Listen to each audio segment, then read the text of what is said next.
What's up, everybody? It's Dylan here from Fish for You. And, you know, for the past couple months, we've been on Facebook uploading pictures that I've been taking and Tess's been taking of our fish. But today, we wanted to go ahead and actually sit down and give you guys a fish room tour. Or if you can call it a fish room tour, I don't know. We're living out of an apartment. Here we have a little over 1,100 square feet. And there's fish pretty much everywhere. So if you guys are concerned whether or not you can do it where you live, I'm telling you, if you have your in place, you definitely can breed fish. So without further ado, let me go ahead and start showing you everything. So first we're going to come over to these 10-gallon tanks. You'll see the first thing you can notice is we have some bronze Corydoras here. Now the tank is a little dirty. I don't really clean these that often, but do have bronze Corydoras. And you see how that one on his fin on the back has a little white spot? Now, that's not ick. It's just a little like callus type growth on him. And the reason is because these ones have, I would say one of the females probably has poor genetics. And she's a little bloated. Maybe she gave birth once, and some of them from the clutch that she gave birth to have these longer fins. Now, the one fin, let me see if I can find it. You see how small it is on like these guys up there, that back fin. Let me see if I can point to it. That back fin right there. It's pretty tiny on him, but on the other one, it's much longer, and that's what's causing the issues. So I'm not sure what I'm going to do with these guys. I'm going to call them, or if I'm going to just give them away, or I've tried, you know, raising the temperature, treating them. It's not anything like that. It's just an irritation from their fin hitting their body or another fin.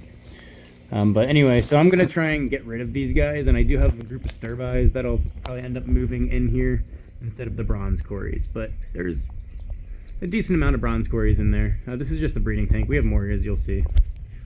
And we also have blue shrimp, the blue Neocaridina's. We did get these from LJ's Shrimp.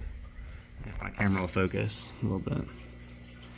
But yeah, we do have the blue Neocaridina shrimp in there as well. They're pretty nice and blue. A little bit clearer of a tank in here. You can see we have some fry swimming around. These are actually Celestial Pearl Danio fry in here. These ones are pretty old. They're, I think October 12th is when they were born of this year. About 7 weeks old, maybe 8 weeks now. And we also have, let me go from the top view here for you, some Acyline Spixie snails, as you can see right there.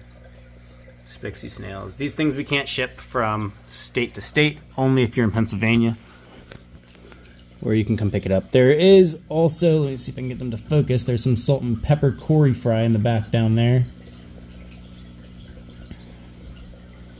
And there are a couple babies, but they're so tiny that they're pretty impossible to see. There's our jade shrimp. We also have those guys in there. So there's a lot that we do in each tank. Oh, there's a little baby Corydora. You can see them right there. There you go.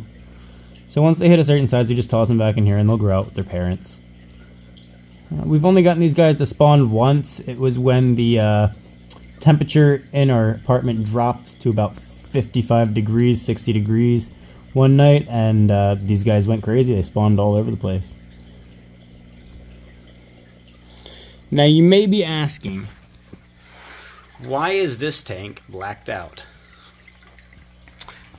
It's just got shrimp in it, but no.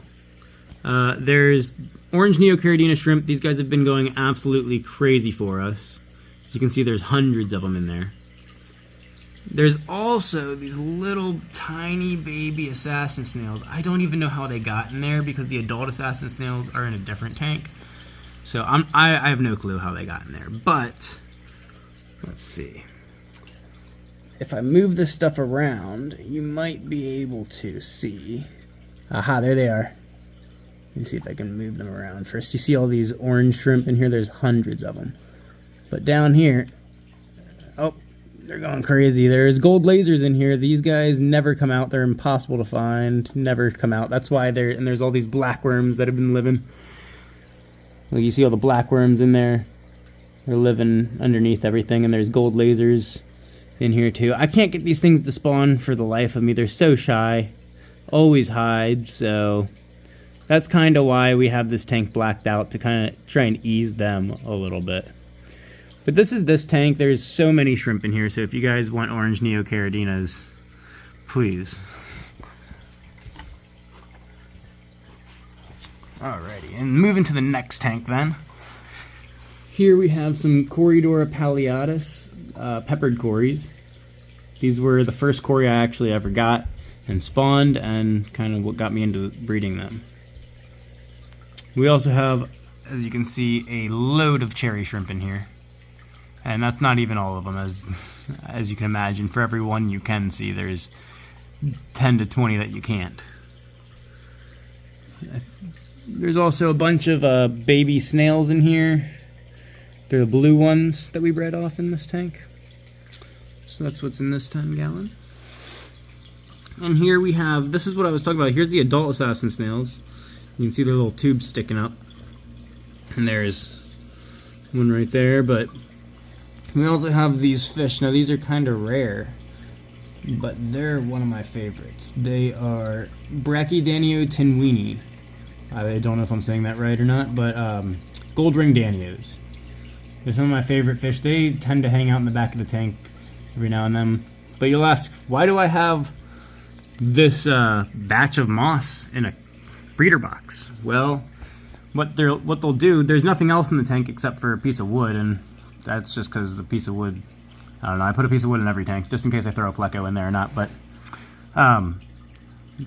the only thing in this tank really for them to spawn on is this moss. So they're going to come over this moss in the morning and they'll spawn here, and it'll go down, the eggs will drop down into there, so then I'll take a container, put the container into the water, and collect the eggs up.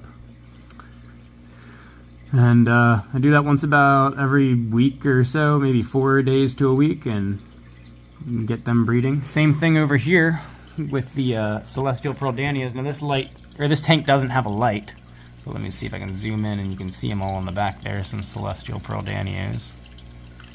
Yep, there's 9 of them in this tank, and this is my breeding tank now.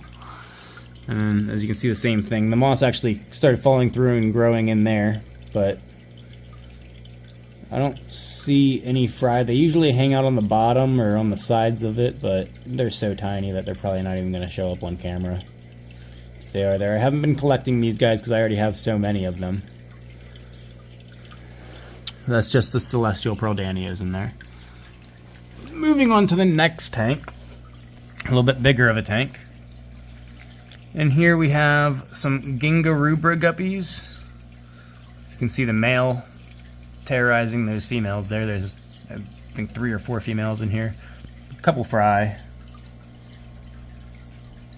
Bunch of mystery snails on the bottom everywhere. We have so many mystery snails. Been getting rid of them, but never really can get rid of them all. And as you can see back there, then we have some longfin green dragon plecos. So these guys are a little bit young still, but hopefully we can get them breeding shortly. Oh, he went and hid. Let's see if I can find another one. There's one up here. Kind of see hiding behind that plant. There's a longfin. There's 3 of them in here. I believe there's 1 male and 2 females. Not sure. They haven't started showing bristles yet, but their bellies look different. And if you're ever curious how to sex them before they're old enough, just look at the bellies. If their bellies look different, they're probably different sexes. Alright, moving on to the next tank. Oh, actually, back in this. We do have some yellow Neocaridina shrimp, about 10 of them in here, but this tank's a 20-gallon, and so you never really see them. I see them every now and then, but don't think I can really find them right now. Anyway, next tank, and here we have our metallic live bears. And these guys are, I like them. They're from Cuba, I believe. Let's see if I can get it to focus. There we go. Yeah, they're real pretty with the blue eyes, and there's a male. Now one of these males has a black line down his belly, as you can see there, and the other one doesn't, but the one with the black line is my favorite. I'm probably going to try and breed them for that black line. We also do have a bunch of baby bristlenose plecos in here. You can see they're super reds. We have a long fin and a short fin female in here with a short fin male, so not sure what's going to happen, but hopefully we can get some long fins eventually. The male is probably, if I can get it to focus, he's probably in that cave back there. That's where he likes to stay and breed. It's too dark in there to tell though. And I know he did just release a bunch of babies. This is a 20-gallon long you have them in. But heavily planted. Let's see if I can find some babies for you. No, probably not. But they're all over the place. They're just so small. There's a decent sized one though. They're probably a couple months old, 2-3 months. Alrighty. And so, if we come back and look at that, that's all the tanks I've just shown you. It's just against the wall. We have nowhere to put them, and we did try putting a stand here, but with the humidity in here, it's just started warping. We're not going to go that way again and just leaving them here. We do have, in here is where we keep our black worms. Let me see if I can show you from the side. Not sure if you can see them, but there's a bunch of, yeah, you can kind of see them there focused. There's a bunch of black worms just hanging up. Probably thousands of them. That's what we use to feed our cories, try and get them to breed. And then in this container, next to it, we have a bunch of babies. These are, what are these? These are Celestial Pearl Danios, yeah. Now there's a ton of them in here. These guys are, let's see what it says. These guys are as old as 1021 and as young as 11.7 in here, so there's a bunch of them, probably close to 100 in that. And so when I first get the Danios, I'll take them and I'll put them in a container like this. And you can see I put some snails in there just to eat some of the dead food, but these Danios are so small, you're not even going to be able to see them on the camera. There's probably 10 of them in here. There's no way you can see them. They're so tiny. And then once they get a little bit older, I'll put them into this tank, or that container, what I just showed you. And I just have a little makeshift air stone on it with some filter floss wrapped around it. Put a rubber band on it to kind of make a sponge filter. And I'll put this on top of it so that none of them get eaten by any bugs or nothing gets in there, none of them get out. Kind of keeps them feeling safer too. This is the largest tank we have, is a 55-gallon. And in here we have some Harlequin Rasboras. Can't really get these guys to breed. I don't know how. I've looked into it a little bit, but I don't have the patience right now to try and breed them. And then we also have, these are albino topaz guppies. There's a female, and let me see if I can get you a male. There's a male. The males we got from Silver Moon Aquatics. And then the females we got from an auction at Cichlid Club of York. So we haven't seen any breeding between them, or at least we haven't seen any babies. So either they keep eating them or they just haven't had any. But it's a nicely planted tank. And there was a couple fry swimming around here, but they don't have the albino eye. They have a darker eye, so I'm afraid they're from the other type of guppies that we took out of here. We also have blue eye lemon plecos. You saw him, and some sturbi cories. I'm going to take the sturbis and put them in where the bronze cories are once I can get rid of those bronze cories, and you'll see what I'll tell you what I'm going to do with them then. Bunch of snails in here. There's a ivory one. There's a lot of stuff in here. We throw some shrimp coals in here. There's a bunch of stuff just hanging out around. And so that's that tank, 55. And right underneath it, we have, I think this is a 30-gallon. And this is where we keep most of our cories that we're growing out. So we have a bunch of bronze Corydoras in here right now. Some peppered cories.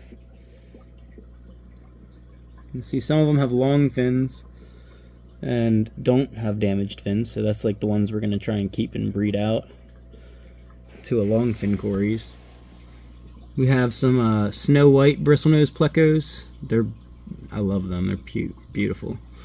And then we have these guppies up here are actually a strain we tried to start. We're still working on it a little bit, but what we have is 2 males from our F3 males, I think they are, 3rd generation males. And then they are with a 2nd generation female, and then we also, to stop the inbreeding, we took another female back there. You can see she's a 1st generation female from a completely different parents, so that's what that is, and we're trying to breed them together, see what we get. There's a bunch of babies swimming around in here, so hopefully some of them will grow up and look nice and pretty for us, and we can sell them again. And then moving on to the last tank, but surely not least, we have, here's some females you can see. These are our gold double swordtail cobra guppies, and this tank doesn't actually have a light on it, but they are really pretty. You can see them. They're on our website. We have posts of them on Facebook, but here's some of the males for them. And then we also have, if I can find any, here's some cories that we found. They were long fin, and some of them are calls, some of them aren't, but you can see how they have that some of them have that irritation on their fins, and I don't know what we're gonna do with them yet, but I definitely don't want to sell them. And then, as you can see, just a bunch of mystery snails in this tank. Alrighty, there is one final tank to show you guys, actually. You're gonna just say that they're cherry shrimp, right? But if you look at the larger ones in here, let's see if we can get a better view of them. If you look at the larger ones in here, there's some really type, right? There are nicer ones in here, and you can see I don't know how to explain it. We're trying to get rillies. We have some that look like rillies. We're trying to breed them together, trying to get rillies. But this is just kind of an experimentation tank. It's a little, like, 2.5 gallon, 3 gallon tank, and we're just trying to see what happens if we throw some really type cherry shrimp in here and breed them out. Can we get some rilly shrimp?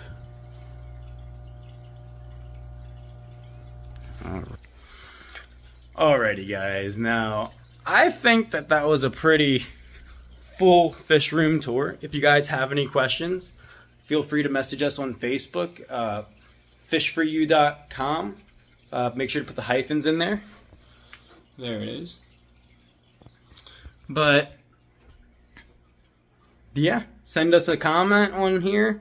Shoot us a message on Facebook if you have any questions. We're looking forward to seeing all you guys at Cichlid Club of York and Aquarium Club of Lancaster County. We'll be there pretty much every month, posting upcoming swaps on our page and on our website as well. So if you guys have any questions, feel free just to reach out to us and ask. Hopefully this first YouTube video is good, and I'll see you back here again.